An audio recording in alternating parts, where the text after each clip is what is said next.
Hello friends, তোমাদের geography SLST পরীক্ষার যে এমসিকিউ যাত্রা আমরা শুরু করেছিলাম, আজকে একটা নতুন পর্ব যার হেডিং হচ্ছে পুঞ্জিত ক্ষয় বা ম্যাস ওয়াস্টিং বা ম্যাস মুভমেন্ট।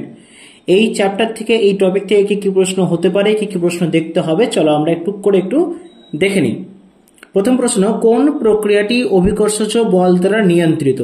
বিচূর্ণী ভবন, ক্ষয়ী ভবন, পুঞ্জিত ক্ষয়, নগ্নী ভবন। সঠিক উত্তর অপশন সি, পুঞ্জিত ক্ষয়। দেখো, পুঞ্জিত ক্ষয়ের সঙ্গে মাধ্যাকর্ষণ বা অভিকর্ষজ বল কিন্তু কার্যকরী হবেই।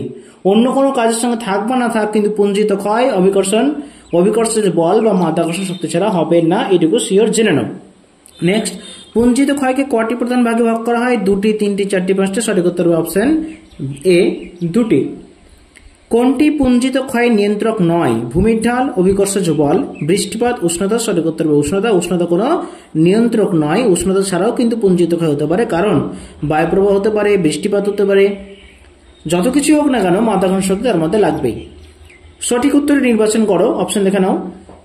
পুঞ্জিত ক্ষয় যে কোনো স্থানে দেখা যায়। পুঞ্জিত ক্ষয়ের ক্ষেত্রে অভিকর্ষজ বল প্রত্যক্ষ সম্পর্কযুক্ত নয়।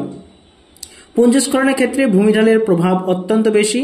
পুঞ্জিত ক্ষয়ের আবহবিকার প্রাপ্ত পদার্থ অপসারণ ঘটে না। সঠিক উত্তর হবে অপশন সি, পুঞ্জস্খলনের ক্ষেত্রে ভূমিঢালের প্রভাব অত্যন্ত বেশি, কারণ ভূমিঢাল যত বেশি হবে পুঞ্জিত ক্ষয় তত বেশি কিন্তু হবে। ভূমিঢাল যেখানে কম সেখানে পুঞ্জিত ক্ষয় খুব ধীরে ধীরে ঘটবে। ক্লিয়ার? কিন্তু ভূমিঢাল না থাকলে পুঞ্জিত ক্ষয় হবেই না। নেক্সট দেখো, কোনটি পুঞ্জিত ক্ষয়ে সর্বাধিক দ্রুতগামী? ধস, মৃত্তিকা বিসর্পণ, ট্যালাস বিসর্পণ, কর্দম প্রবাহ। সঠিক উত্তর হবে অপশন এ, ধস। নেক্সট, স্ক্রি কোন জলবায়ুতে লক্ষ্য করা যায়? এটা তোমাদের জানা উচিত। স্ক্রি হচ্ছে তোমার শীতল জলবায়ুতে কি হয়, লক্ষ্য করা যায়। পার্বত্য অঞ্চলে মৃত্তিকা ও বরফের সাথে বোল্ডারের অধগমন কি শিলা নামে পড়ছে? দেখো, মৃত্তিকার সাথে যখন বোল্ডার, বরফের সাথে কি আসছে, বোল্ডার নেমে আসছে, তখন সেটাকে কি বলে? সেটাকে বলা হয় ট্যালাস বিসর্পণ। মাথায় রাখবো, সেটাকে বলে ট্যালাস বিসর্পণ। ক্লিয়ার? নেক্সট, নিচের কোনটি মৃত্তিকা স্থিত জলের বরফে পরিণত হওয়া বা বরফ গলে জল হওয়ার সঙ্গে সম্পর্কিত পুঞ্জ স্থানান্তর? সলিফ্লাকশন, ক্যাম্বারিং, বালজিং। সবকটি অবশ্যই সঠিক উত্তর হবে ডি, সবকটি। ক্ষয়রোধকারী ও ক্ষয়কারী শক্তির উপাদানের অনুপাতকে বলা হয় নিরাপদ উপাদান, নিরপেক্ষ উপাদান, সামগ্রিক উপাদান, শক্তি উপাদান। সঠিক উত্তর অপশন এ, নিরাপদ উপাদান। তার মানে ক্ষয় রোধকারী আর ক্ষয়কারী শক্তি উপাদান অনুপাত, মানে সঙ্গে সঙ্গে ক্ষয় হচ্ছে আবার কোনো শক্তির দ্বারা আবার বাধা প্রাপ্ত হচ্ছে, সেটাকে একসঙ্গে কি বলবো? নিরাপদ উপাদান বলবো। দিন ও রাত্রি তাপমাত্রার পরিবর্তনের জন্য কোন পুঞ্জিত ক্ষয় বেশি হয়? সঠিক উত্তর অপশন এ, সলিফ্লাকশন। কোনটি পশ্চিমবঙ্গের রিলি নদীর পাড়ে দেখা যায়? সঠিক উত্তর হচ্ছে ব্লক গ্লাইড। 4টা অপশন হচ্ছে, ভালো করে দেখে নাও। স্ক্রি, নিশে, স্প্যালিং। সঠিক উত্তর হবে অপশন সি, ব্লক গ্লাইডিং। কোনটি উল্লম্ব পুঞ্জিত স্থানান্তর? সঠিক উত্তর দেখো অপশন ডি, টপল। টপল হচ্ছে উল্লম্ব পুঞ্জিত স্থানান্তর। কোনটি কৌণিক পুঞ্জিত স্থানান্তর? সঠিক উত্তর হবে কি মৃত্তিকা বিসর্পণ কৌণিক স্থানান্তর, কারণ কি হয়, একটা ঢাল বরাবর নিচে নেমে আসে বলে সেটাকে বলা হচ্ছে কৌণিক পুঞ্জিত স্থানান্তর। পুঞ্জিত ক্ষয়ের সক্রিয় কারণ কোনটি? অবশ্যই সঠিক উত্তর অপশন সি, বস্তুর খণ্ডী ভবন।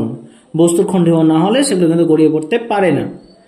ভূবিজ্ঞানী শার্প পুঞ্জিত ক্ষয়কে কয় ভাগ করেছেন? সঠিক উত্তর অপশন বি, 4 ভাগে। কোনটি ধীর প্রবাহ? ভূমি প্রবাহ, অবস্যার পতন, না মৃত্তিকা বিসর্পণ, না স্ল্যাম? সঠিক উত্তর মৃত্তিকা বিসর্পণ। এটা কিন্তু তুমি সরাসরি চোখে দেখতে পাবা না, সরাসরি ঘটবে না। এটা অনেকদিন একটা ফল, 1 মাস, 2 মাস, 2 সপ্তাহ, 3 মাস পর আস্তে আস্তে পৌঁছাবে। হঠাৎ দেখা গেল তোমার একটা ধসে ঢালে, হয়তো এখানে একটা গাছ ছিল, ধসে গিয়ে হয়তো 2 মাস পর এই গাছটা এখানে চলে এসছে, অর্থাৎ মাটি কিন্তু ধসে গেছে আস্তে আস্তে। এটা কিন্তু সরাসরি প্রত্যক্ষ করা যায় না, এটা একটা সময় লাগে। ওকে, নেক্সট, কোনটি দ্রুত প্রবাহ? শিলা বিসর্পণ, সলিফ্লাকশন, কর্দম প্রবাহ, ট্যালাস বিসর্পণ। সঠিক উত্তর অপশন সি, কর্দম প্রবাহ হচ্ছে দ্রুত প্রবাহ। মূলত কত ডিগ্রি ভূমির ঢালে ধস দেখা যায়? 1 থেকে 20 ডিগ্রি, 1 থেকে 45 ডিগ্রি, 5 থেকে 30 ডিগ্রি, 45 থেকে 90 ডিগ্রি। সঠিক উত্তর অপশন ডি, 45 থেকে 90 ডিগ্রি। কোন অঞ্চলে মৃত্তিকা বিসর্পণ অধিক দেখা যায়? সঠিক উত্তর হবে ক্রান্তীয় বৃষ্টিবহুল অঞ্চলে। অপশন সি, ক্রান্তীয় বৃষ্টিবহুল অঞ্চলে। পুঞ্জিত ক্ষয়ের কারণে ক্ষয়ী ভবনের মাত্রায় কিরূপ প্রভাব পড়ে?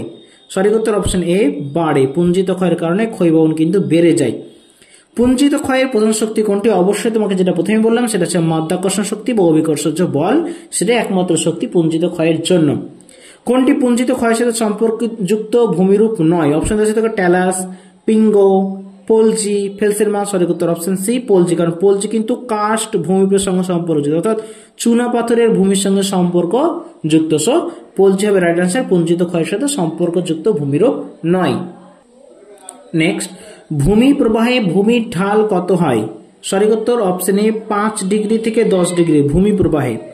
কোন বিজ্ঞানী মৃত্তিকা বিসর্পণকে সলিফ্লাকশন বলেছেন? দেখো মৃত্তিকা বিসর্পণ সলিফ্লাকশন বলেছেন শার্প। সলিফ্লাকশন মিন্স কি, যখন বিসর্পণের সাথে যখন মাটি ধসে যাচ্ছে আস্তে আস্তে ঢাল বরাবর, যখন একটু জলের সংমিশ্রণ হয়, যখন সিক্ত হয়ে যায়, সম্পৃক্ত হয়, তখন যে ধসটা বা বিসর্পণটা ঘটে সেটা হচ্ছে মৃত্তিকা বিসর্পণ। এই জল থাকা ধরুন এই জিনিসটাকে বলা হয় সলিফ্লাকশন।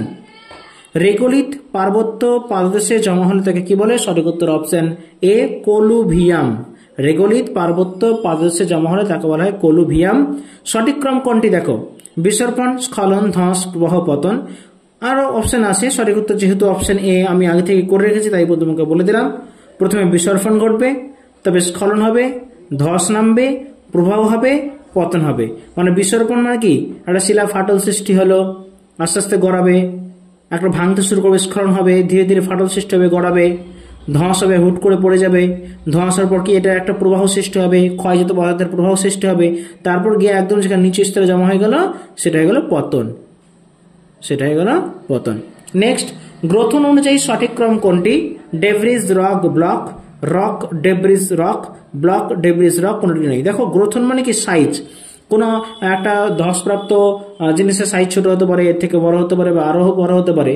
তো এই যে ক্রম, সঠিক ক্রম কোনটি? প্রথমে ডেব্রিজ ধ্বংসস্তূপ, তারপর রক, তারপর ব্লক। অর্থাৎ ডেব্রিজ গুলো হবে ছোট ছোট নুড়ি পাথর, রক একটু বড়, আর ব্লক হচ্ছে সবচেয়ে বড় বা চাই যেটা বলে। সঠিক অপশন হবে, ক্রমটা হবে ডেব্রিজ, রক, ব্লক।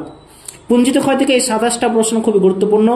আজকের এই টপিকে এই 27টা প্রশ্নই তোমাদের জন্য গুরুত্বপূর্ণ। আজকে এখানে রাখতে হবে। দেখা হচ্ছে পরের ভিডিওতে। তোমরা অবশ্যই এই চ্যানেলকে ফলো করো। বাকি যত ধরনের এমসিকিউ হয় তোমাদের সমস্ত কিছু দেওয়া হবে। ওকে, আজকের জন্য ধন্যবাদ। Thank you so much.